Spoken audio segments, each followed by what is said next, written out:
have talked about this many times, that when you've worked at Hawk Mountain as long as you and I have, you get to know and meet so many different people who are absolutely incredible. And the downside is that they come and go, and sometimes you never see them again. And Sally Frick Osterling is one of those people.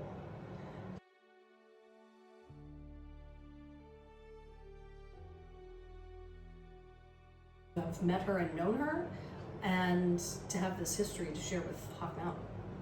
And the first time I met her was she came to the mountain and was setting up this display right here. And it was for Memorial Day. And I found out this is a tradition.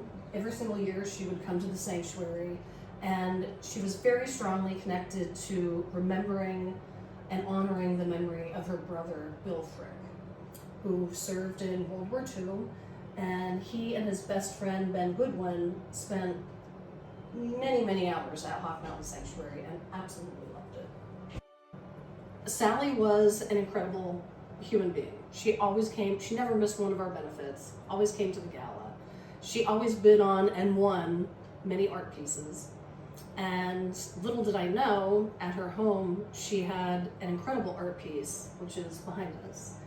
And this is related to her brother. It was painted by her brother's best friend, Ben Goodwin. In my mind, that's Ben, that's Bill, but could be the other way around.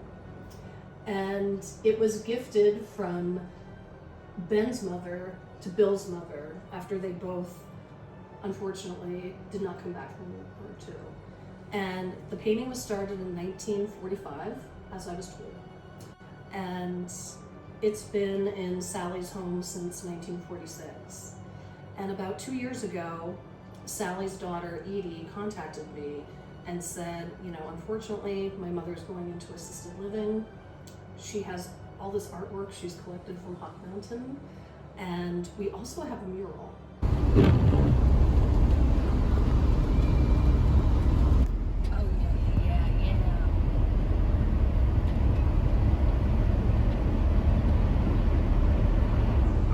Better. I might have got. So here we are on our way. Right now we're around York on our way to Maryland with Todd Bauman at the wheel, at the helm, to meet the daughter of Sally Osterling Frick, who is the sister of Bill Frick, who built the shelter at Hawk Mountain Sanctuary. And we're being gifted artwork. So very excited to meet the daughter of Sally and see what kind of treasures we have for our auction.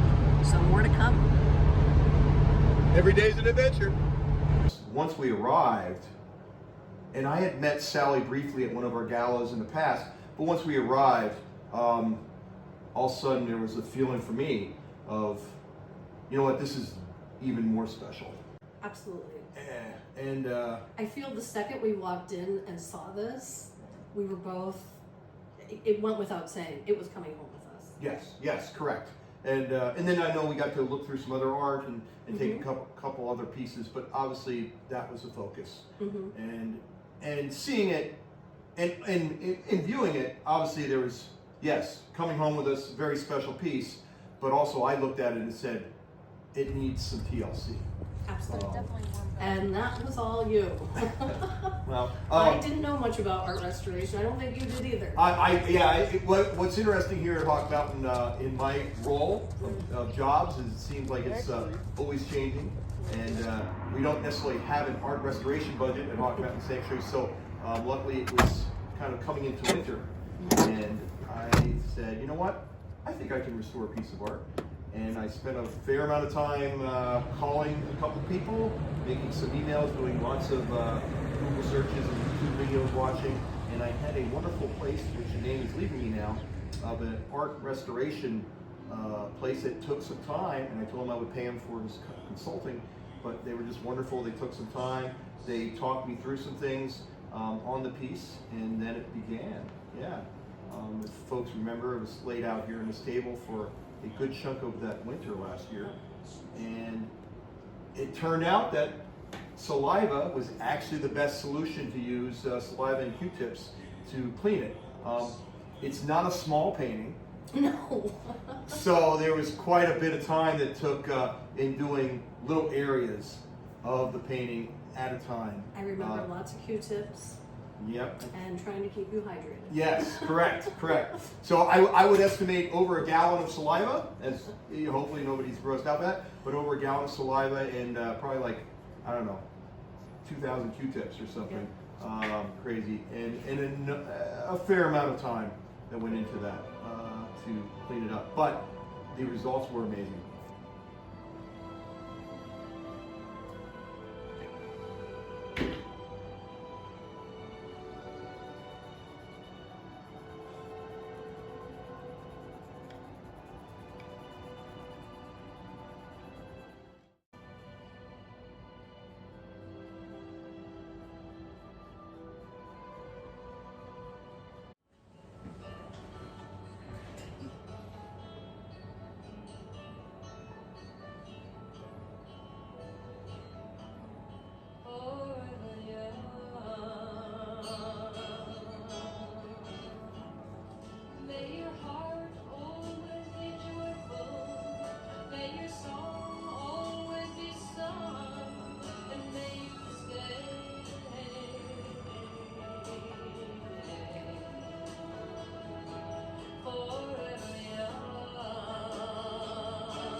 And I love the frame. Yes, and then we got down to where it was going to be reframed, and it needed to be this region's type of wood. And so we went with a red oak, harvested locally here. And I just want to talk a little bit about the name, if that's okay. So once I had the painting clean, then when talking to the group that was consulting on it, there needed to be a sizing, a type of acrylic coating that went on it, and it required 3 coats. And so I had gotten that material, and I needed a very dust-free environment. So in the evening, I came up to the visitor center when we were closed. I could use the big room downstairs, put up on easels, put drop cloth down, and put the coatings. We made it a little mini date night with my wife Tracy, and it took 15-20 minutes between coats to dry. So we were having a glass of wine, and we just stared at this painting and having these kind of discussions and the impact of Hawk Mountain, the place, and these 2 young people. And I can get very emotional thinking about it, actually. But during that is when we decided to come up with a name for the piece. And finding Sanctuary just seemed to fit. And why we came up with that name is we thought these 2 young men, older teens into young men, they were from more of a developed area, coming up here to the Hawk Mountain and spending all that time in the ruins. And to them, they found their sanctuary. And then the gift from Mrs. Goodwin to Mrs. Frick related to after the passing of their boys, of a place so special to them, that maybe there was some comfort in the painting, I'm going to assume, and in a way that they could find sanctuary, maybe in the comfort of having such a place that is so impactful to their son. And now the painting has sanctuary here at Hawk Mountain Sanctuary. And now the painting is sanctuary here, yeah.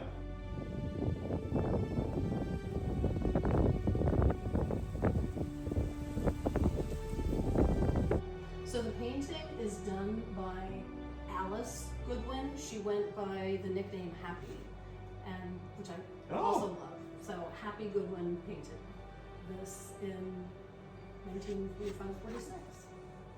And then just a little bit about Ben and Bill. They are mentioned in Hawks Aloft, Maurice Brune's Hawks Aloft. Long before the war, Ben Goodwin and Bill Frick used to come to the sanctuary from their homes near Philadelphia. Thanks to Ben's ingenuity and the prodigious efforts of both boys, a telephone was rigged up atop the ridge, which enabled us, in the fall of 1942, to conduct original speed of flight experiments with the migrating hawks.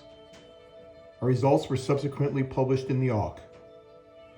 Ben and Bill, Bob Geigler, and Dave Fitz, all of them youths of unusual promise and tremendously devoted to the sanctuary, lost their lives in the war.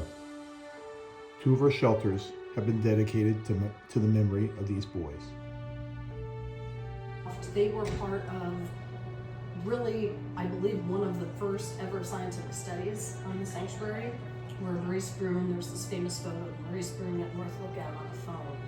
And it was those 2 boys who ran the phone line, and they also volunteered for other projects. And the big standout is constructing the Adirondack shelter that exists today, that I've slept in. You probably did. I've spent some time Many there. people have. Hundreds and thousands probably people have stayed in that shelter, and it's aptly named the Goodwin Frick Shelter. You know, another component about their time, I believe, because there was a love of the mountains, obviously, with these 2, and I know Bill Frick went into the 10th Mountain Division, which was a brand new branch of the military created to be able to fight in World War II in mountain settings. Because again, it was thought that there wasn't any specialized forces that could do that. So the 10th Mountain Division was formed in 1944, and Bill Frick was made sergeant, so he was Sergeant Frick, and he had gotten a citation of valor for his efforts there. And then the 10th Mountain Division was very crucial in a part of the war in the Apennines Mountains of Italy.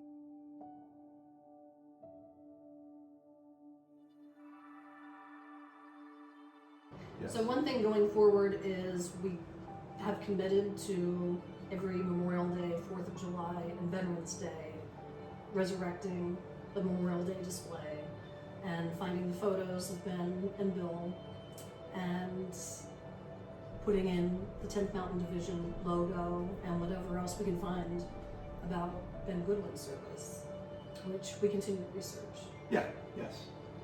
Yeah. Again, back to Hawk Mountain is a very impactful place for many people. Absolutely.